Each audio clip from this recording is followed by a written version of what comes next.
as we now have Robert Hight and Matt Hagan. I'm telling you, these two can't get away from each other. It's almost like they're going steady.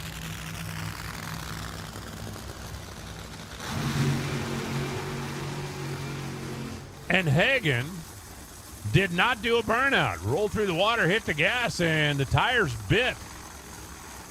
As a general rule, when that happens, the clutch gets really unhappy in a nitro car. And Hagan, as of right now, has not been able to clunk his car into reverse down there.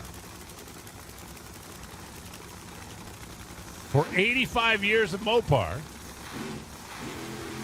And he's just going to drive it down the racetrack.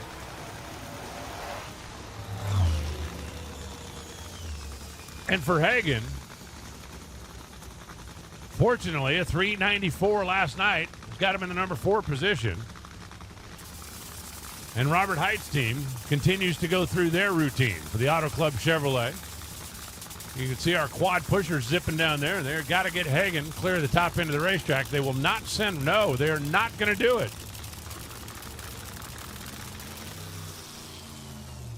They cannot send Robert down the racetrack with Matt Hagan that far down, just in case something went wrong. And I know, what are the odds, right? When it never happened until it does.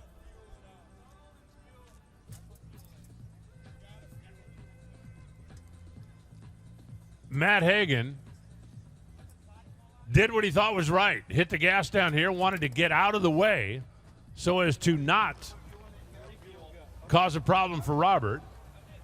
But he went past the automatic chute deploy. I think when the car stopped down there, Matt figured the best thing to do, jump out and get over the wall. But with the car being that far down, we can't send Robert. So they were forced to shut him off. Matt certainly looked like he tried to do the right thing. Just didn't work out the right way. So Robert's team, anytime there's a situation like this, if you have to shut your car off for a fault not your own, you have the option of firing back up and going right now, or you can go to the back of the line. In this particular case, the back of the line would be one pair. And it looks like Jimmy Prock, Chris Cunningham have decided we're just going to fire this thing back up.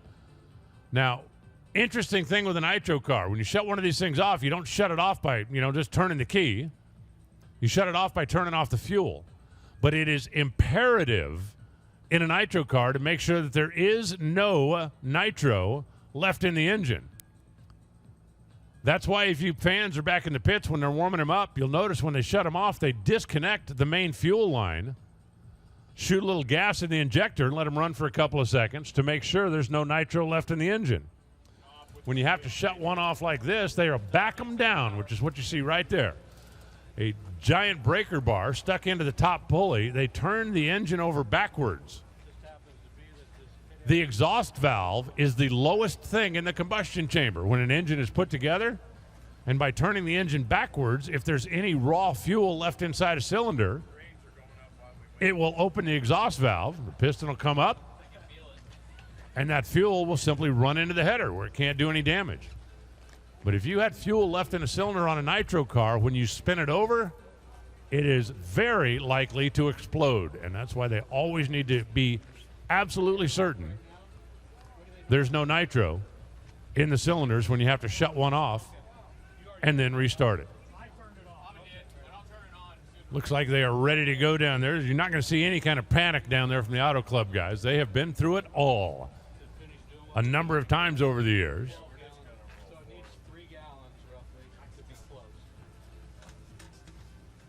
You can double check and make sure they don't have to add another splash of fuel. Another fun fact about nitro cars. At an idle, they are burning a gallon of fuel every 12 seconds. At an idle.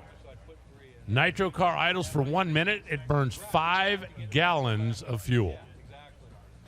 And since the fuel tank is way up on the nose, and that is the ballast, they want to make sure, A, they have the proper amount of fuel, so they'll have the proper amount of weight on the front of the car.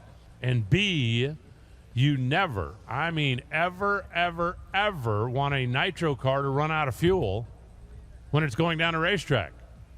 Because if a nitro engine goes lean, it explodes.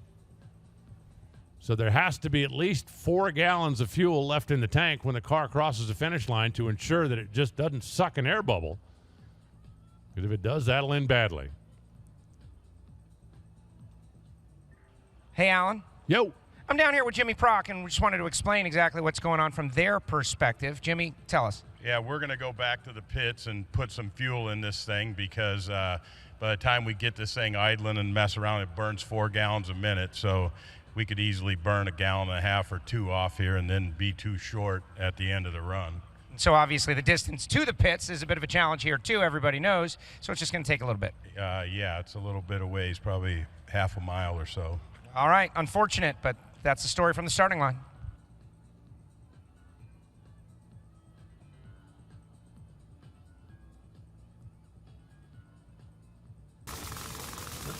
All the cool people hang out in the low zone.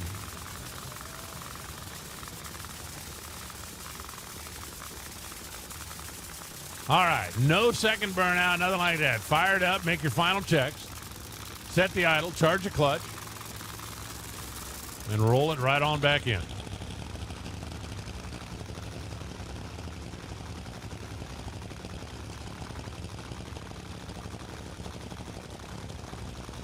All right, Robert. He's made 2 solid runs with the Auto Club Chevy. Do I hear 3?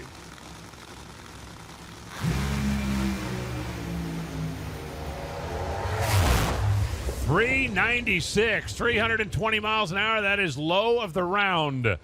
He was already in with a 393, so he's not going to move in the qualifying order, but that is a good, solid run for Jimmy, for Chris, and for the Auto Club team.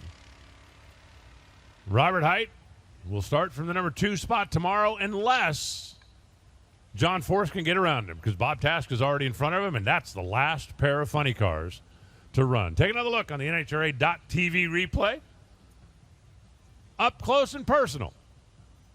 That round out on the dot on the front, Power Solar, a relative new sponsor to JFR.